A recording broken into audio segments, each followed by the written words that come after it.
Miguel de Unamuno. Del sentimiento trágico de la vida. Segunda y última parte.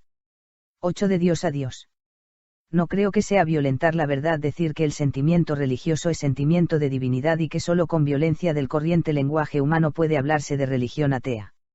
Aunque es claro que todo dependerá del concepto que de Dios nos formemos. Concepto que depende a su vez del de divinidad. Conviénenos, en efecto, comenzar por el sentimiento de divinidad, antes de mayusculizar el concepto de esta cualidad, y articulándola, convertirla en la divinidad, esto es, en Dios. Porque el hombre ha ido a Dios por lo divino más bien que ha deducido lo divino de Dios. Ya antes, en el curso de estas algo errabundas y a la par insistentes reflexiones sobre el sentimiento trágico de la vida, recordé el timor fecit de Os de Estacio para corregirlo y limitarlo. Ni es cosa de trazar una vez más el proceso histórico porque los pueblos han llegado al sentimiento y al concepto de un Dios personal como el del cristianismo. Y digo los pueblos y no los individuos aislados, porque si hay sentimiento y concepto colectivo, social, es el de Dios, aunque el individuo lo individualice luego. La filosofía puede tener, y de hecho tiene, un origen individual, la teología es necesariamente colectiva. La doctrina de Schleiermacher que pone el origen, o más bien la esencia del sentimiento religioso, en el inmediato y sencillo sentimiento de dependencia, parece ser la explicación más profunda y exacta. El hombre primitivo, viviendo en sociedad, se siente depender de misteriosas potencias que invisiblemente le rodean, se siente en comunión social, no solo con sus semejantes, los demás hombres, sino con la naturaleza toda animada e inanimada, lo que no quiere decir otra cosa sino que lo personaliza todo. No solo tiene él conciencia del mundo, sino que se imagina que el mundo tiene también conciencia como él. Lo mismo que un niño habla a su perro o a su muñeco, cual si le entendiesen, cree el salvaje que lo oye su fetiche o que la nube tormentosa se acuerda de él y le persigue.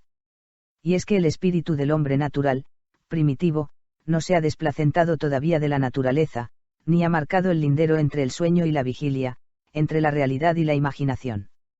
No fue, pues, lo divino, algo objetivo, sino la subjetividad de la conciencia proyectada hacia afuera, la personalización del mundo.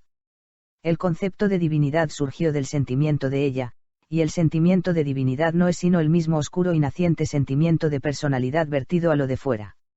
Ni cabe en rigor decir fuera y dentro, objetivo y subjetivo, cuando tal distinción no era sentida, y siendo como es, de esa distinción de donde el sentimiento y el concepto de divinidad proceden.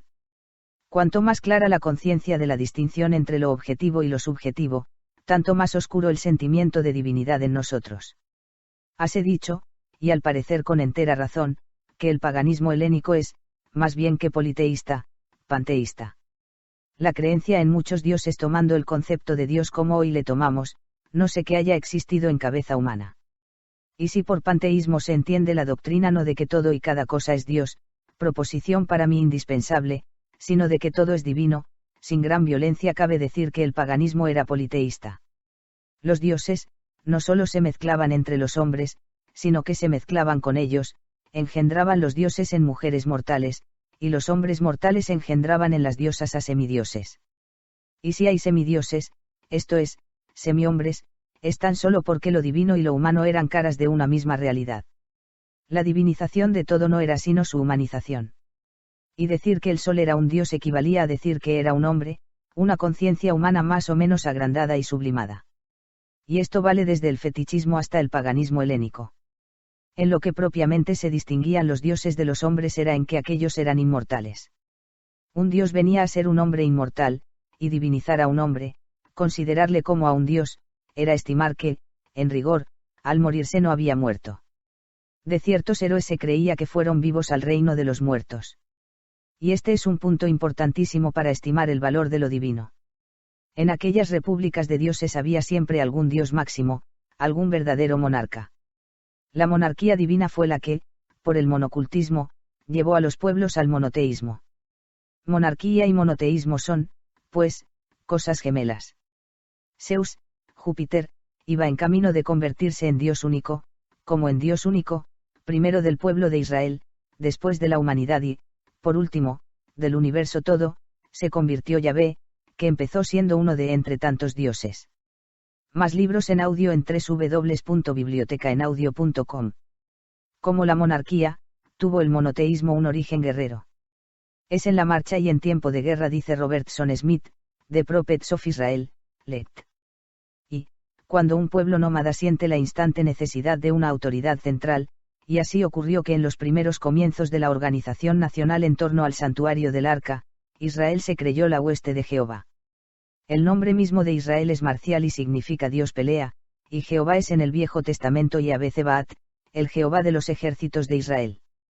Era en el campo de batalla donde se sentía más claramente la presencia de Jehová, pero en las naciones primitivas, el caudillo de tiempo de guerra es también juez natural en tiempo de paz. Dios, el Dios único, surgió, pues, del sentimiento de divinidad en el hombre como Dios guerrero monárquico y social. Se reveló al pueblo, no a cada individuo. Fue el Dios de un pueblo y exigía celoso se le rindiese culto a él solo, y de este monocultismo se pasó al monoteísmo, en gran parte por la acción individual, más filosófica acaso que teológica, de los profetas. Fue, en efecto. ¿Te está gustando este episodio? Hazte fan desde el botón Apoyar del podcast de Nivos. Elige tu aportación y podrás escuchar este y el resto de sus episodios extra. Además, ayudarás a su productor a seguir creando contenido con la misma pasión y dedicación.